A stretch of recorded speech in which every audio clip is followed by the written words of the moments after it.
It has led to this kind of thing. And I'm about to tell you a story for which there are literally thousands. One of my bellmen is checking in a man and his wife in their mid-60s into a suite. They're checking, he says, don't forget to check the baggage. Is everything here? The woman looks down and goes, oh my goodness, Herbie, I left our cosmetic bag at the house. It was on the table. I didn't take it. Oh, our medicine is in there.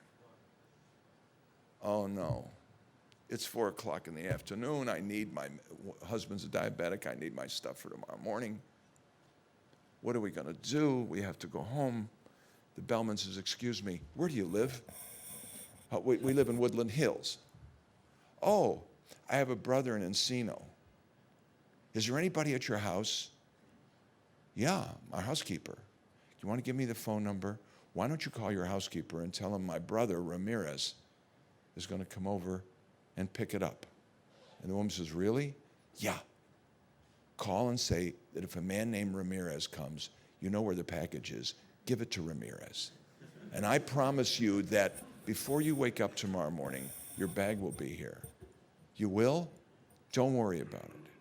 He goes downstairs, tells the captain, the bell captain on duty, his shift was supposed to end at 7.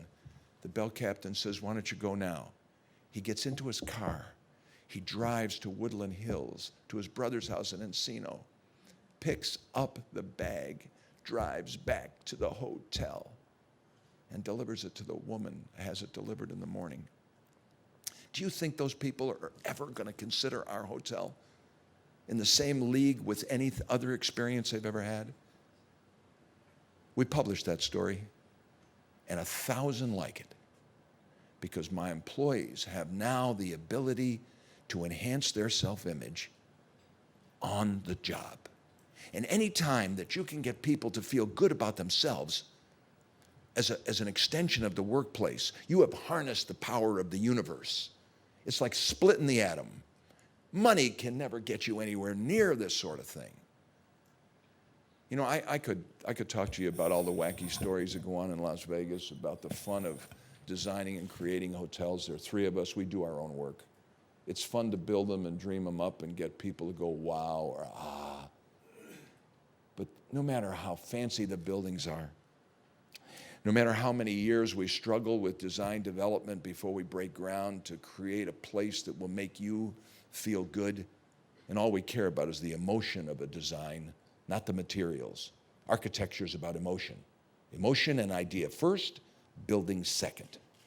We use marble when marble's appropriate. All that stuff about how to create these places is a fun subject, maybe for another day.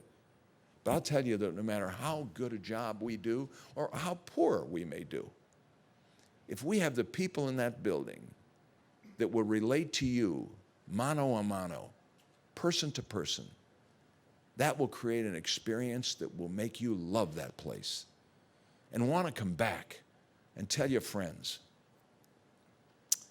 That's what I've learned. It's my 40th year screwing around with this stuff. It's been nothing but fun. And on top of it, you get rich. It's cool too. But it was never about money. It was always about the fun of doing it. But I got to say that the most wonderful thing of the whole 40 years has been the evolution and the enlightenment that has come slowly but steadily in what really matters with people. I think it's the reason why several years ago, thanks to Tommy Pritzker, I got to meet the Dalai Lama many years ago in Winnetka at his farm. It was the beginning of a relationship that's lasted almost 15 or 16 years now, and I've become friendly with His Holiness, the 14th Dalai Lama. He's visited us, and we visited him, and we've got a relationship. I even got to introduce him in San Francisco once at a big ecumenical conference a year and a half ago. And he gave me some beads to keep, to calm me down if I get excited, and a Buddha to put in my office. But I gave the beads to Garrett Reisman that Elaine talked about, the astronaut that we put through school. And Garrett Reisman sent me a video, a picture. He's got the Dalai Lama's beads floating in thin air next to him, and he sent the picture He sent a picture 2 days ago of, look, Steve, and they're just floating in the air, and so is he, like that, up on the space station. It's always about people. And what's interesting, if you think about it, I'm a CEO. My success in life is going to depend entirely on the quality of the people that I surround myself with, that I attract to our enterprise, and whatever I can do to help them be successful. Because if they are, then I will be. Isn't it funny how my success depends upon them? And in turn, their success will depend on the people they choose and their ability to motivate them every day into behaving in a compassionate and considerate way about the people that come to the hotel. No matter what part of this thing you look at, it's always about someone else. And I have to tell you that this business of storytelling and finding a way to give individual recognition to people by allowing them to tell their stories every day and publishing them is the single greatest idea that I have heard in business of any kind whatsoever, including all the technology that's going to be described in this conference. Every single element of progress and insight that is going to be shared in this conference. If you're in a business that's remotely related to service or people, the most profound thing I've learned is what I just shared with you. I hope it's helpful to anybody.